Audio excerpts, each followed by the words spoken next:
Welcome to the Borderless Podcast, your guide to traveling, investing, and living beyond borders, where we talk about living the life that you want to live, where you want to live it.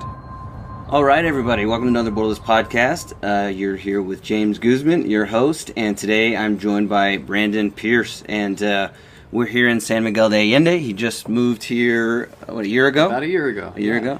And really incredible. He's doing lots of different stuff, and it's really hard to even, and not only that, you have a great background, very interesting, and so maybe first of all, we could talk about, where you're from, and maybe how you got into what you're doing today.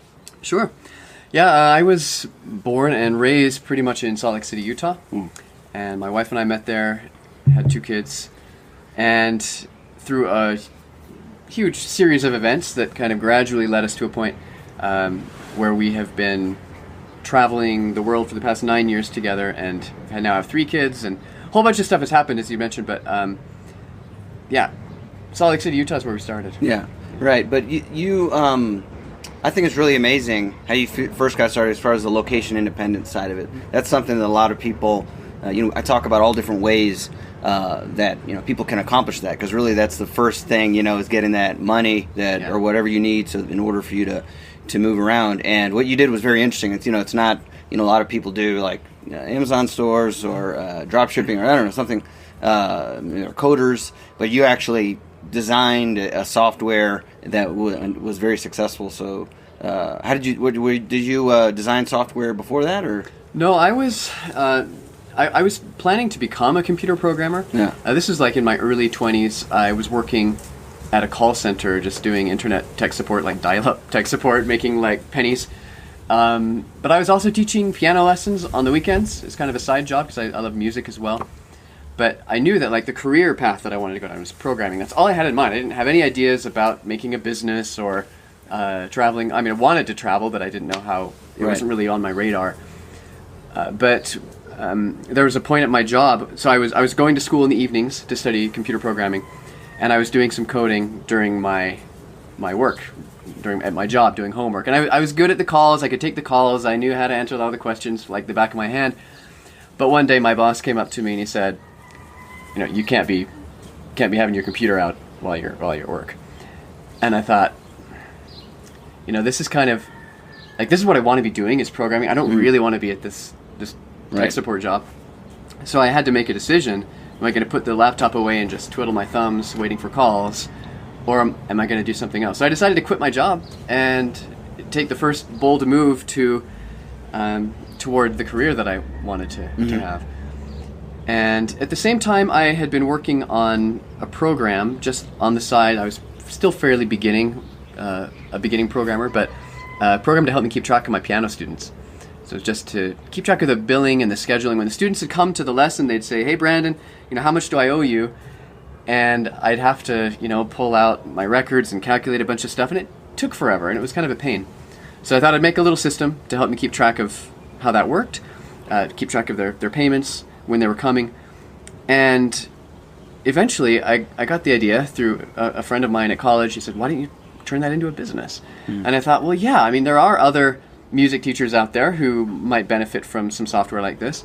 So I spent several months putting together the program and launching it in a way that other teachers could pay for it and use it as a subscription service. And I put it out there, and it took a long time, honestly, to get off the ground. Oh, really?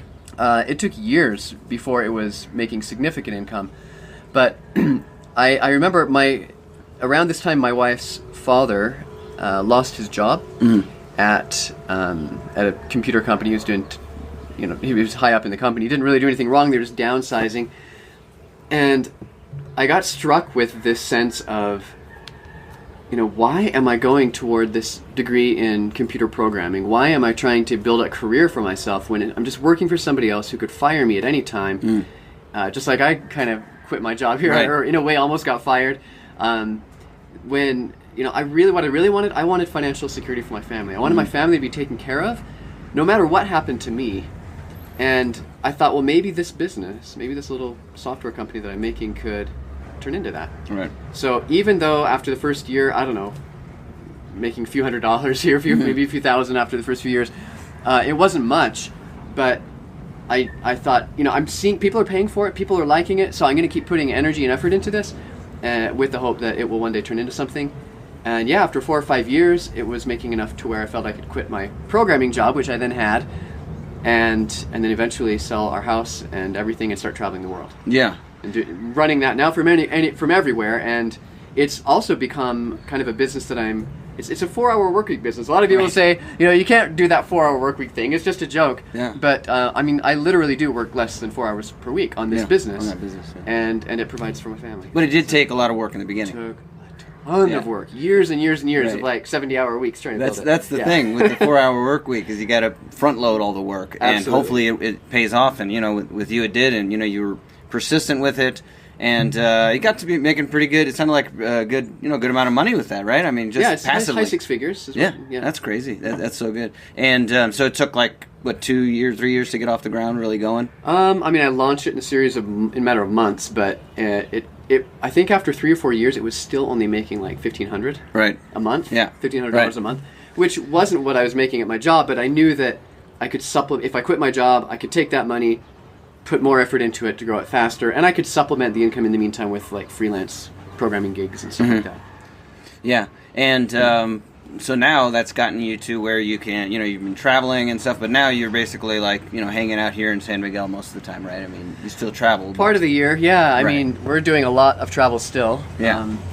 Because we have, I'm to the point now where the business is providing for our family. We don't need a ton of extra money from other things, but I've purchased some real estate properties. We're in a few places, so we're getting some income from that. But really, most of my time now is actually spent on passion projects. Right. So we do travel, but most of it now is for things like the Family Adventure Summit that we're doing, the retreats that we're running. Yeah, you got so much stuff going on. Tons of stuff going on. Yeah. It's kind of crazy. I've made my life busy again, but it's busy. And a lot of cool stuff. It's busy with stuff I love. Yeah, that's stuff that I feel is meaningful. So. Yeah. And, I definitely want to get into the summit that you're going to be doing here. I think it's very interesting. So I've had on Matthew Kind, in the past, and he's big in the world schooling as well. And I think that maybe you don't use that. Do you use world schooling term? Not so much, because for us it's more about learning. So we call it like interest-led learning or self-directed learning. Is that it's kind of like unschooling, or kind of like unschooling? Yeah. Okay. We give our kids the freedom to pursue the things that they're passionate about and that they're really interested in, and we facilitate by providing resources and some direction around that. Because there's a lot of people that email me about having how would they be an expat, or how would they do the location independent thing, travel with a family, and you actually have at least one website with that specifically helps people with that, right? Yeah. We have our family blog, PearceOnEarth.com, where we write a lot about the educational aspects of travel. Yeah. And it looked like you had something where you coach people or something, or you can. Yeah. I've done coaching in the past. Right. My wife is currently doing more of the coaching at the moment. Yeah, high performance coaching. I asked Matthew Kind, and this is one thing that I like to know about. So, was your wife already on board with this, or did she want to pick up from Salt Lake City? Was she ready to move, or did you have to convince her of that? Actually, she was probably more the instigator of it than I was. We were both interested in it. We both wanted to do it, and it just made sense. I had this business here that we could do from anywhere. So I was like, why are we sitting here in Salt Lake City? Yeah. Especially when we just look ahead at the trajectory of our lives, and we're seeing, well, we might get a bigger house and a nicer car, but so what? We wanted more meaning and more adventure and more learning and more growth, personal growth in our lives. We were feeling like we were stagnating. Mm-hmm. So we both felt that, but I was still resistant from a logistical standpoint. Thinking selling our house and all our stuff, and then having to figure out the mail and so much to think about. So it kind of it took me a while to warm up to the ideas. I was trying to figure out all the logistical stuff, but we were pretty much on board together. Right. Okay, that's great. Yeah, that's one big thing. I've had friends that have a spouse that's not on board, and it's really tough. I guess there's some negotiating that you can do. But most people that do it, they already have. Matthew was saying his wife was the same way and stuff. So that's cool. And so you enjoy here. And I couldn't believe when I looked at your blog and you got a picture there. You're hanging out in San Miguel de Allende. I was like, wow, I had no idea. You got some some big websites and stuff, and you have this summit. What is it? October? Yep. 400 people or something like that. Yeah, it's called the Family Adventure Summit, and we are expecting around 400 people to come. We already have just under 300 registered, and we still got like 9 months to go or something like that. So I think we'll probably sell out. But I'm so excited for this because it's just, and I'm working so hard to put on an really epic event. Yeah. And it's for families interested in convening around the topics of long-term travel, location independence, alternative education, entrepreneurship, community building, relationships, everything that goes into living a long-term travel lifestyle. And we're bringing in speakers who have been traveling for decades and or who are big entrepreneurs or a whole bunch of different expertise, as well as just the community itself who's coming in to share their own wisdom and knowledge. Yeah. I had no idea that you had this. I guess it's like some sort of a world schooling hub here. Would you say that? Yeah, I would. I mean, idea. It's continued to grow. When we first came in 2015, there were a couple families here, but I think word has gotten around that it's just an awesome place, and we love it as a home base because there's so much for the kids. There's a lot of classes. Our kids are in oil painting and horseback riding and a drama class and a circus skills class. Right. Let's talk about that. So, how I've always thought about. I don't have any kids, right? But I thought that if I did, I would do something like that. And I always thought San Miguel was a cool place for that because there's lots of different people and tutors, and especially if they're into art. Because there's so much art here and stuff like that. So how does it go about doing that? Do they? Well, you tell me. What is it actually? Is it structured at all, or how do you go about with teaching them these different skills? Yeah, and again, it really depends on I guess what's available as well as their interests. So our daughters love art. My oldest, she's 14, and she is really into singing and songwriting, animation, art. In fact, before we came to San Miguel, she was taking singing and songwriting lessons from a professional songwriter who lived in LA. But she was doing that via Skype. So in some ways, it doesn't matter the location that we're in when they can do online classes. Right. But now that she's here, and they have fantastic oil painting teachers and some of the other stuff she wants to do, drama classes, she's just really eager to take advantage of those types of things. All of our kids are. In that regard. What about other stuff? Math and reading retention. How do you do that? Is it like homeschooling or what? No. So we do read as a family. Right. That's great. At night we'll read right now we're reading. We're reading Anne Frank, the Diary of a Young Girl, and now we're reading Story of the World, Volume 3. We've done the first 2 volumes already, just to give a good overview of history. Right. Great little books. But for math, we don't really do any math, but our kids do. Okay. For example, Emily, she's really interested in going to art school. She knows she'll need to learn some math for it, so she's been, studying as she goes to Khan Academy, or she'll search up things online and find different websites that'll teach her the different skills she needs. Right now she's learning some pre-algebra and some geometry and different things. We don't push it at all. We don't have discussions about homework. If they have questions about things, they'll come and talk to us and we'll help them through it. I love working on spreadsheets. So, I've shown her how to read a financial statement, how to create her own, because she's actually employed now as well, our 14-year-old. She's got a job doing video editing for a kid's blog. Cool. Popular vlog. Great. Just helping her figure out the finances of that and knowing how to track it. So, I don't know, I feel like our kids are learning the skills that they need, that are relevant to them, but most importantly, they're learning how to learn. And when they know how to learn, how to find the information that they need, it doesn't matter where they go, what they do in life, or what they want to do in life, they'll be able to get the information that they need. Yeah. And so how many people would you say are here semi full-time are doing that? I mean, do you have meetups or... I mean, you have to give me an exact amount, but I mean, is there a good amount of people here that they can... Dozens of families. Really? Yeah, I would say dozens of families. Well, it's when you say semi-permanently, I mean most of the families we know who come here, like in the long-term family travel circles, travel is still very important to them. So Right. so they stay for maybe 3 months or 6 months or a year, whatever they feel like on their visa, and depending on their financial situation, whatever else they want to do. But yeah, there are dozens of families here. Yesterday we went with, I think, 4 other families to Casa de Aves, just like 20 minutes out of town. This beautiful open space with swings and trampoline and a zip line and kayaks and everything, and just hung out for the day.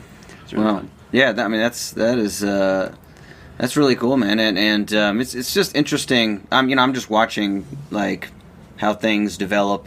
As far as you have different areas that people just kind of conjugate to, and where this is gonna go. People have like digital nomad types or whatever you want to say. They have different home bases or something like that. Yeah. And this is definitely one of mine as well.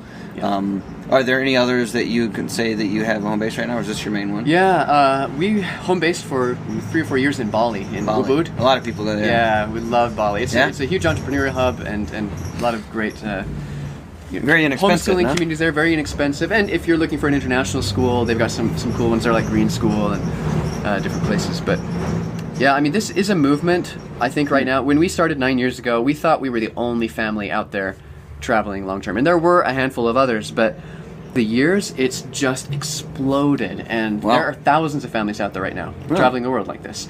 Americans or People from all over. All over. Yeah. I mean, mostly U.S., Canada, Europe, Australia, New Zealand. But Kos Sundance? Yeah, I had him on Yeah. the podcast. yeah, and he's he speaking said at our there's- summit. Oh, okay. Yeah. In fact, we're co-leading an all-day workshop together at the Okay. summit on how to create an online business. Yeah, because he said there are tons of German German people doing that. Yeah, there are. And so, wow, that's interesting. So, what would you say is the difference? Maybe if people are considering, Latin America, could be San Miguel or something like that, or Bali. What would you say is the difference, or should people consider? Well, if you're between the from two? the U.S. or Canada, of course, San Miguel is closer and cheaper Yeah. to get to. The visa is the big advantage there, Oh, yeah. though. You can stay here for 6 months Yeah. and just pop out of the border and come right back, Come and right then back. you can stay for another 6 months. Yeah, nobody cares. In Bali, it's much more complicated. You can stay free for 30 days, and then you have to leave. Or if you want to stay for more than 30 days, you can pay like $25 a passport to stay for 30 days, and then you have to pay another $40 to $60 a passport, depending on how you do it, to stay for another 30 days, and then you have to leave. So 2 months is really your max unless you apply for a visa in advance, and even then it's single entry and you have to renew every month. And so it's a lot more complicated, a lot more expensive to stay in Bali longer term. Yeah. And the other, I guess, Well, that's interesting because everybody thinks it's really cheap. yeah, well, it is cheap that part is in most expensive. regards, right? Yeah. I mean, the food is amazing. It's like the best food hub I've ever seen for Wow. a small city. You can find anything there, $2 to $4 a plate for just amazing, organic, healthy, or vegan, or whatever you want to eat kind of food. And and you can hire household help super cheap there too. Like Right. we at our villa there, we have a full-time cook who's there. She's and we pay her just under $200 a month, Right. which is a fantastic salary there. Right. And so you have a place there still. We do have a place And there. what Yeah. do you like rent it out or something when you're not there? Or? Yeah, you can't actually buy property in Bali as a foreigner. You cannot, okay. So we have a long-term lease on a property. It's a funny story. We were at a point where we just wanted to find a place to kind of settle for a little while to put our stuff down, and we weren't finding the kind of places in Bali that we wanted to rent at a reasonable price. They were they're kind of expensive, over $2,500, $3,000 a month for a 3 or 4 bedroom house that was set up the way we wanted. I really want my own office and that kind of thing. So we were getting picky, I guess. But you need we an thought, office. I do when I want to work on my projects. Yeah. So we found this place. It was like 3 bedrooms. It was 2 separate houses, but right next to each other, like on the same lot. And it was 3 bedrooms with a small pool, beautiful view over this jungle, and the price was $5,000 a year to rent that, unfurnished. Wow. Yeah. And we thought, well, we'll just get it. We'll put a few pieces of furniture in there. We'll fix it up a little because it had some issues. But as we started fixing it up, we just kind of got carried away. And then we met this interior designer and an architect, both from Belgium, and they inspired us with a whole bunch of ideas. and we ended up turning it into this gorgeous luxury villa that we now rent out on Airbnb for around $5,000 a month. Right, nice. So, but how do you manage that remotely? We have staff there, so we have because we don't own it. Obviously, there's a landlord there who actually owns the land, and he helps take care of it. We also have a full-time cook, housekeeper, and driver that help manage the property, and I just communicate with them on Facebook. Right, and do you do anything as far as the management of that? Not the on the ground management. I mean, there's the communicating with the guests through Airbnb, but I actually have an assistant who helps me with that too. So like a co-host, yeah. Wow. Yeah. And do you just use Airbnb or?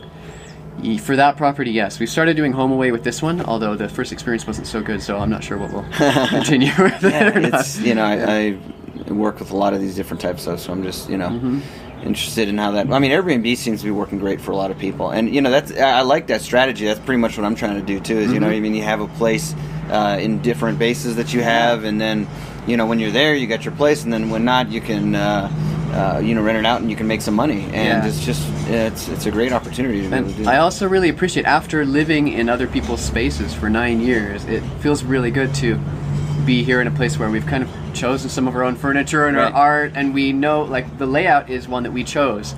So it's and in Bali especially, because we basically built it, we kind of gutted the house and really renovated it to our needs. So it's hard to find places like that when you're traveling, if you want to be picky about where you're staying. And a lot of times we haven't been picky, and we stay in hostels sometimes, and we stay on people's floors and whatnot, and it's fine for a while. But when we really want to settle in and work on our stuff, then it's helpful to have a good space. And a lot of people are interested in real estate, buying real estate. Obviously, because I'm in Mexico most of the time, people ask me about Mexico, and they have a lot of misconceptions about buying property here, and people think that you can't buy property here, and people think that you need to have there's a lot of people that say something really strange, like you have to do a 100-year lease or something. I don't know where this came from. I've heard a lot of people say. Anyways, how was your experience buying property here in Mexico? Extremely easy, easier than in the States. Were you on a tourist visa? We were on a tourist visa. Yeah, so you didn't. No, we just came in on a tourist visa. We weren't even sure we wanted to buy here. We just were checking it out to see again. This is our second or third time. Last January, I think it was. And we, after a while, we're like, you know what? I think we really do want to consider this place. So let's look at some properties. Contacted a realtor and started checking some out. And 2 or 3 days before we were scheduled to leave, there's a property online that I saw them. I said, we got to look at this one. I told the realtor about it. He showed it to us, and we're like, yeah, this is it. Let's do it. And so we signed all the paperwork at the last minute to give him the ability to take care of everything while we were gone, and we did. He handled everything remotely for us while we were traveling. Right. So it was simple. Yeah, it's funny because I on some of the videos that I've done about real estate and stuff like that in Mexico, I get a lot of people asking, well, how do you do it? How do you do it? And pretty much, I have a Clarity account, so if people want to, know about this stuff, then they can, pay me and sign up, and I can give them advice. But I just tell them, call any real estate office. You got Totally, Coldwell Banker, you got Century. Well, now you don't have Century 21 here anymore, but Keller Williams and all the people that you just give them a call. It's pretty much the same as the U.S. except for the mortgage aspect of it. Yeah, you can't get a mortgage here very easily, right? Unless you're a resident or you want to get super high interest rates. Super high interest rates and a lot down, big down payments. Yeah. So it's not kind of the crazy low interests that you get in the States. There's pretty much nowhere else that you can do that. A lot of Americans don't realize that. Yeah, it's a benefit. So, that's and so what else? You have the summit coming up. You have this piano my music teacher's helper. It's called Music Teacher's Helper. Okay. That's my SaaS business. We also have another product called Studio Helper, which isn't for independent. The Music Teacher's Helper is for independent music teachers. Studio Helper is for larger studios and schools with multiple teachers, and not just music. It could be yoga or dance or whatever. Right. And because I noticed, you have 7 things on your signature, so it's and you also have the one that people if they want to travel with their family, right? Yeah, it's the Family Travel Accelerator. So it's a monthly live training that I do each month where I just teach about various aspects of the kind of questions people have around traveling long term with your family. And then there's live Q&A at the end. People ask questions. So I mean, that's you. It's just so interesting that before, I think before, another thing is that before you were a Mormon, right? Yeah, right. So it was like that was a whole nother you were a developer for a company. You were more, and then kind of that change, and now it's just like flowered into this thing, where you're just living where you want to and do have all these passion projects. I mean, first of all, I mean, how does it feel now? It's got to be weird, like the difference, It's it's a completely different life. Like I feel like I've been living two lives or more. So I mean, it has been somewhat of a gradual process. 6 months into our just to explain the Mormon thing, 6 months into our travel adventure, I was serving in a church leadership position in Costa Rica even, and we were still very active in it. But something I started to wake up to the fact that the way that I had been interpreting my spiritual experiences and my beliefs about reality and everything was not necessarily the only valid interpretation. Right. And that there were other views and other things that were also valid that I could understand. And I guess my mind just started to open up to the idea that my way isn't, like, I always thought my way is the right way and everyone else is wrong and they're going to be miserable unless they do it my way. That was kind of the perspective that I grew up with. And now, like, just even with that shift alone, just realizing that there are so many amazing people out here in the world, and they each have their own views, they each have their own stories, their own histories, and their own reasons for believing what they do. And just being acknowledgement and respect to that has been a huge change and a huge shift in my life. And then beyond that, coming to now a place where I am able to fill the majority of my time with projects that I'm passionate about. Like, I really love this, just inspiring families to tune into what they want to create in their lives, not being stuck in the cultural or religious bubbles that they have been raised in for whatever reason. But I mean, if they're happy there and they love it, fine. But I mean, if that's not what you want, like, I love seeing families tune into what they want and then have the courage to go out and create it. Right. And so that's what all these projects that I'm doing now are about. They're just helping families understand, first of all, that yes, there are now thousands of families out there traveling the world, and that it's not, just like an extended vacation. It's like living in other places, and there are challenges, and there are transformations, and there are a whole bunch of different things that come with that, but that it's also possible for anyone to do. There are families doing this on every budget level.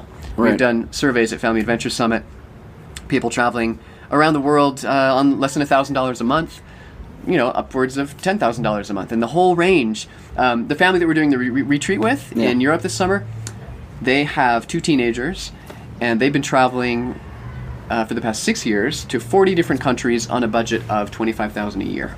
Wow. 40 countries with 2 kids, and it just like. That's amazing. Yeah, I mean, when you learn the ways to travel affordably and how to do it and still make it an incredibly meaningful and transformational experience. Right. I think a lot of people's eyes open up and they're like, wow, maybe I can do this too. And then I hope it gets them out the door. So, I mean, that sounds like, there was a specific, what you might call like a waking up moment or something like that. Like when, I don't know, something that... Yeah. That you started questioning, and then all of a sudden it took you down the path, right? I mean, and I'm sure that the people around you at the time weren't like. I mean, how did they react to this whole thing? Yeah, well, there's a few different shifts in the story, right? Yeah. So first we have I'm quitting my job to become an entrepreneur, right? And then we have I'm leaving the country to go travel the world, and then it's I'm leaving my religion and my heritage in a way. To explore a more broad global mindset. So yeah, each of those phases was met with a certain type of resistance from people that we knew, friends and family. Sometimes it was just, are you sure this is the right decision? Is this really going to be good for your kids? To like, when we went to travel, we had people say, "You're crazy. You're gonna get kidnapped, and you got to get GPSs for them and stuff like that, and attach them, glue them to their wrist because you don't want them to get lost." And then when we left the Mormon Church, it was, it's like committing social suicide in some ways. Your whole family was part of that? All our family are Mormon, except for my mom. She actually left the church about 10 years before us, so she was a really good support to us during that time. And there were a lot of family and friends who were more understanding than others, but we've had people, especially on my wife's side of the family, who've we say, we don't want to talk to you anymore. Right. Basically, we're done with this relationship.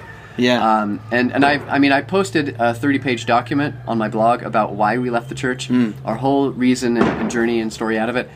And, we had a huge range of responses. Everything from, you're a child of Satan and you're going to regret this at the judgment day Apostate, kind of thing. Yeah. Yes.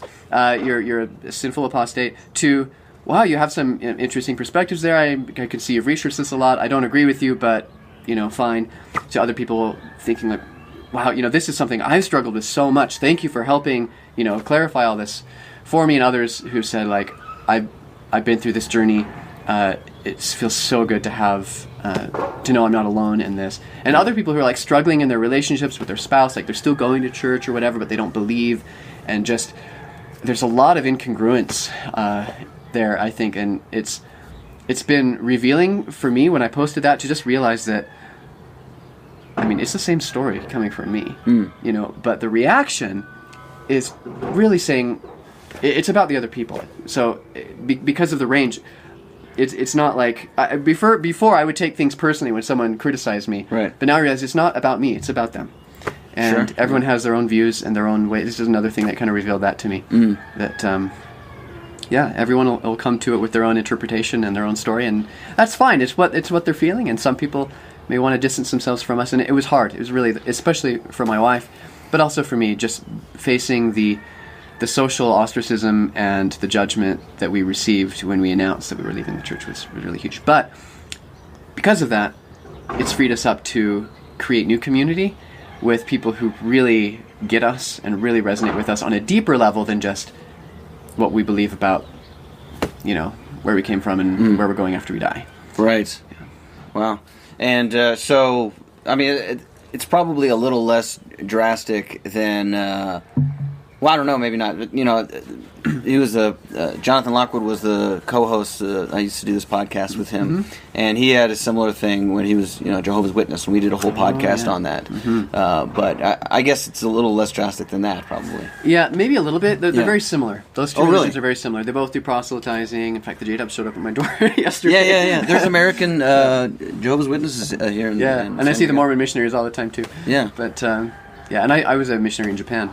So I'm familiar with how that feels, and I like to still be kind to the missionaries. But it's I think like if you're talking about Scientology or something, I think that's a little bit more drastic. Oh, right. But I think the J-Dubs and the Mormons are fairly similar in the family reaction to apostatism. Right. Yeah. And so once that old kind of your sports system or something like that, you didn't really have that anymore. What it's kind of, I think a lot of people, when they're just kind of out there alone now and, having trouble with motivation and not, how did you get direction into, starting all these businesses and finding all these stuff like that? Like what was it that helped you with that? Well, first, I have to say that, leaving the church was, at the time, the hardest thing, probably still to this day, the hardest thing that I have ever done. I came to it with this knowledge that I knew the answers to life's big questions. I knew where I came from. I knew I was here on earth. I knew where I'm going. I knew who God was. I knew who I was. I knew everything. Right? And then all of a sudden, the rug is pulled out from under me. I fall flat on my face, and I realize I know absolutely nothing. And I have to figure out life. Right. So it became an opportunity to look at everything with a blank slate and to try to be as non-judgmental as I can until I get more information to be able to make a good judgment.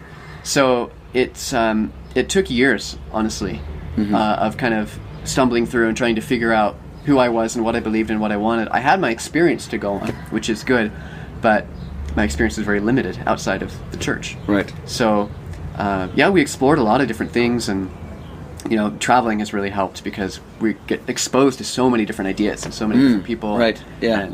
And, But yeah, it that keeps you energized and knowing that you're going to see new things, new exciting places and stuff like that. It does, and it also keeps me out of a rut. And I think this is I agree. A similar reason to why we began traveling in the first place, because we felt like we were in a rut. We were doing the same things every day with the same people in the same places, and over time, when I do that, you kind of get used to it, and it just kind of sits in, and it's like, well, I'm not in a rut. It just feels normal. But then when we travel, whether because we're forced to because of a visa situation running out or whatever, and we're just, oh wow, yeah, we're alive again. We know we get a chance to shake up our routine a little bit, to shake up our perspective. We feel the different energies of a place, and we get a chance to reinvent ourselves in every place we go. Yeah. So that process of reinventing ourselves, I think it's just travel is a powerful catalyst for growth because of that. Yeah, I think a lot of people have trouble, finding the motivation in order to start things like that, in order to persist. Because it took a couple years to get that off the road, get going, and just to start a blog and to keep at it. A lot of people have trouble with just doing that, and so. Yeah. Well, there are a few things I want to say to that as well. Yeah. One is, we started the travel blog before, right when we began traveling, to kind of keep family and friends informed. But these other projects, I was at a point when we were in Bali. I had this 4-hour work week business, and I didn't have to really do much besides travel with my family. There wasn't really any obligations, and I spent a lot of time just navel gazing and writing and introspecting and everything. But there came a point where I realized, I want to do more to give. I want to create something again. I want to have a meaningful.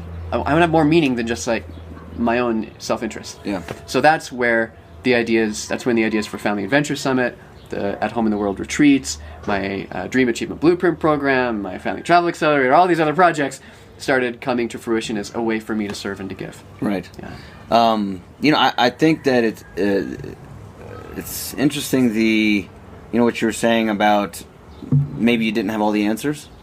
A lot of people describe it. I know that I had that, a moment in my life that is the same thing. When it could be one thing that, a big thing like for you was, maybe it was before that. Maybe it was entrepreneurship that led down that path to start questioning. I'm not sure. But there's comes a point, I know I had it, where all of a sudden, I felt like a moron.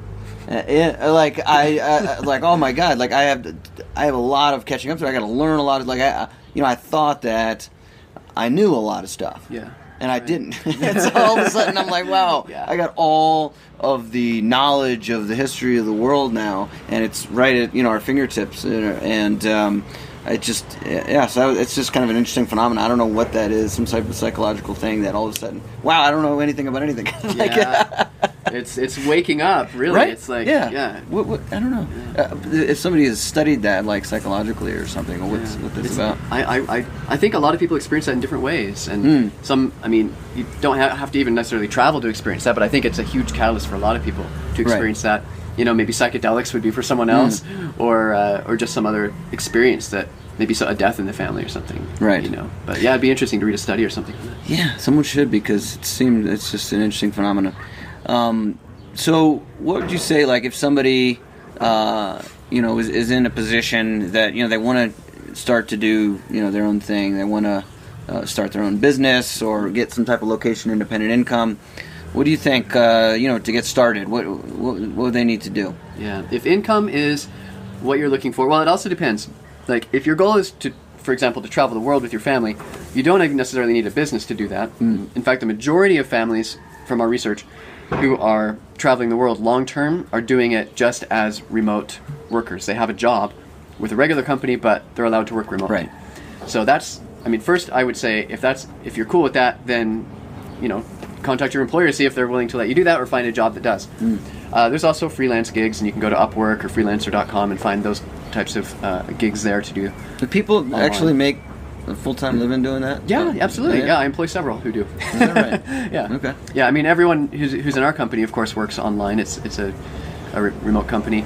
Many of them are full-time, and it's the the hang up I hear with a lot of people with sites like Upwork is that, well, but you're competing with these guys from India who make $2 or $3 an hour, and why would anyone want to hire me at 30 or 50 or 100? But it's about the quality, and it's about the experience, and it's about the communication. I mean, I've paid everywhere from $2 an hour to $150 an hour on Upwork. And I'm currently paying someone very high rates on Upwork because it's worth it to me for the experience that he brings. Don't they take 25% or something like that? Upwork does take a lot, yeah. They take a huge amount. And so, yeah, honestly, as much as I can, I'm hiring people off of Upwork, hopefully not finding them through there, because you have to, if you hire them through Upwork, you're supposed to legally keep them there for a couple of years or something before you get off the system. Right. But because it seems to me like that would be the future of work. I mean, that's so great. I've never, to be honest with you, I've never used it. I've never, I've been on there, I've tried to, but I don't know. It just hasn't worked for me. I haven't tried that enough, I think. But I think that's a really good idea to have these, marketplaces where, people can offer their skills and, rather than a resume or something, I mean, you see, look, this is something that they've actually done. This is something that they've actually done. And then, how Upwork has this thing where it monitors how the hours that they're working, takes like screenshots. That's cool. I mean, that's cool, but I think that the amount is too much. I wish that they would bring that down. Well, there are other systems coming in, and I think it'll continue to expand. The gig economy is here to stay, and it's growing. And I don't think Upwork's going to be the only player. And I mean, even some cryptocurrency type companies are getting into that space. I don't remember the names, but it's interesting to see what's coming with some of those technologies. Right. But yeah, with if someone wants to create a business, it's totally different. Scenario. So, it's like I was saying, they have to get. What about not just the money aspect of it, but if they're thinking about going somewhere else. Say, I get a lot of people lately that want to leave California, for instance. Like, if they were thinking like, I want to go, I don't know where. Or I don't know, like, how did you start your research? You just went, or what? As far as deciding where to go, a number of ways you can do that. I mean, first, I think it should just be where, like, if you have a desire inside yourself, I've always wanted to go to Costa Rica or to India or whatever, then just do that.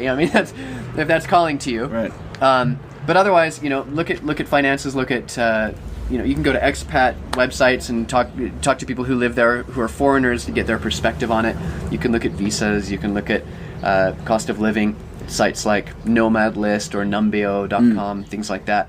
For us, it was we grew up in Utah, so it's a desert, and we were so tired of the desert and the heat in the summer and the bitter cold in the winter with the inversion of the pollution that was just trapped inside the mountain valley. So we were like, we want tropical, we want jungle, we want humid. So actually, before we moved and sold everything, we decided to take a 6-week trip to Panama to just kind of test the waters of living abroad, of being together 24/7 as a family, to see how that affected us. And I think that's a great way for anyone who's considering doing this to start out, because it's a small step in the direction. You can see how it feels. For us, it was absolutely amazing. We bonded more together as a family than we ever had. Right. And we just felt so connected to ourselves, connected to the world. I mean, it was just one country, but I remember, times we were just walking. This time we were walking down the sidewalk, and our daughters paused to look, there's a caterpillar, and we all got down and we looked at the caterpillar, and it was so cool.